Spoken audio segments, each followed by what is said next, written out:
Olá! Hoje a gente vai conversar sobre um assunto que é literalmente a espinha dorsal de muitas indústrias, mas que ao mesmo tempo pode ser a sua ruína, a movimentação de cargas. E olha, fazer isso do jeito certo vai muito, mas muito além de só cumprir uma regra. É uma questão de sobrevivência tanto do negócio quanto e principalmente das pessoas que trabalham nele. Essa frase já diz tudo, né? Para a gente entender a gravidade do que estamos falando, basta pensar nisso. Na movimentação de cargas, não existe meio termo, não existe um quase acidente. Um errinho de cálculo, um equipamento que não foi bem inspecionado e pronto. As consequências, na maioria das vezes, são fatais. É a vida de alguém que está em jogo. Então, para a gente entender o tamanho real do problema, vamos mergulhar um pouco nos dados. É aqui que a gente vê a dura realidade por trás das operações de içamento e transporte de cargas no dia a dia. E os números, infelizmente, pintam um cenário bem alarmante. De acordo com o Observatório de Segurança e Saúde no Trabalho, a movimentação de materiais está ali, no topo da lista das principais causas de acidentes graves no Brasil. Pior, lidera as notificações de mortes e amputações. Isso mostra que não é um risco qualquer, é um perigo constante. E nem falamos dos custos que vêm depois. Multas pesadíssimas, áreas interditadas e, claro, o impacto devastador que a perda de uma vida causa em todo o mundo. A primeira reação, muitas vezes, é culpar a máquina, né? Achar que foi uma falha mecânica, algo inevitável. Mas, quando a gente olha os dados de perto, a realidade surpreende e aponta para uma direção bem diferente. 80%. Guarda bem esse número. Ele é a chave para a gente entender a verdadeira origem da grande maioria dos acidentes. E o que esse número quer dizer? Quer dizer que não são os cabos que se rompem do nada ou os guindastes que falham por conta própria. Em 80% das vezes, a causa raiz está em decisões humanas. Um planejamento feito na correria, um acessório que ninguém checou, uma amarração improvisada que parecia dar conta do recado. É exatamente aqui que a prevenção se torna a nossa ferramenta mais poderosa. Mas a boa notícia é que não é preciso reinventar a roda para evitar esses erros. Já existe um caminho, um roteiro muito claro, um sistema de normas e boas práticas que funciona como um verdadeiro manual de instruções para a segurança. Essa estrutura aqui mostra muito bem como a segurança é construída, sabe? Em camadas. Pensa nessas normas como um acúmulo de sabedoria aprendida com os erros do passado. A base de tudo são as normas regulamentadoras, as NRs, que são a lei aqui no Brasil. Depois, vem as normas técnicas da ABNT, as NBRs, que explicam o como fazer em detalhes, e lá no topo, os padrões internacionais como ASME e IN, que são a referência no mundo todo. Cada camada dessa é uma barreira de proteção contra o desastre.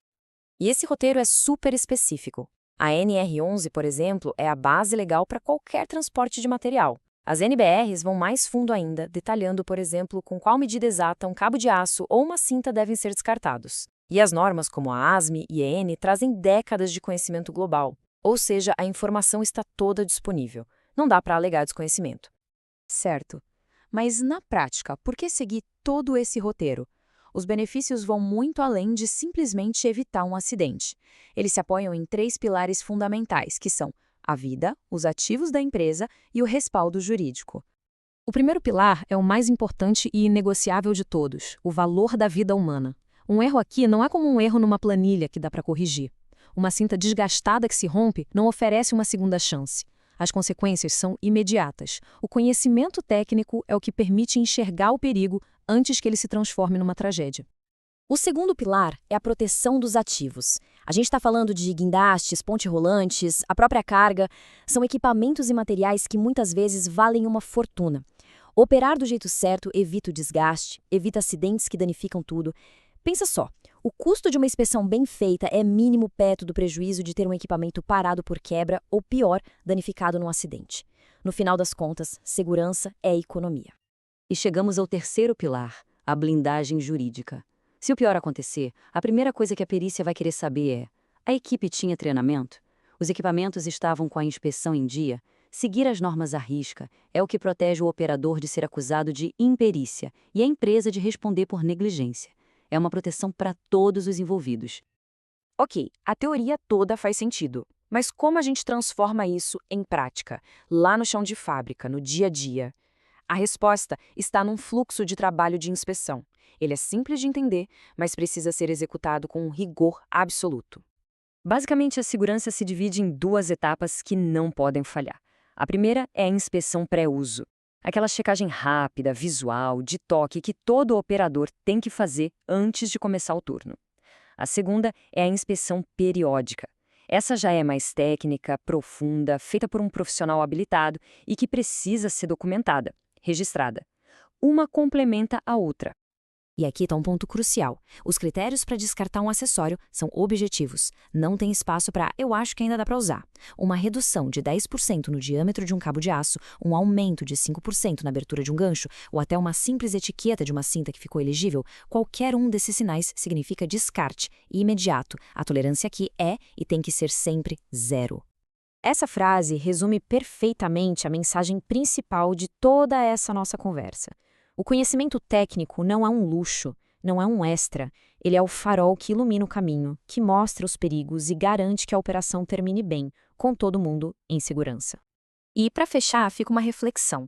Vamos imaginar a cena, no local de trabalho agora. Se um fiscal chegasse e pedisse o certificado de inspeção periódica do equipamento que está sendo usado naquele exato momento, a resposta seria um sim, está aqui, ou seria um silêncio preocupado? Vale a pena pensar nisso, porque a segurança não é um documento guardado na gaveta, é uma prática diária, constante e que precisa ser comprovada. Muito obrigado pela atenção.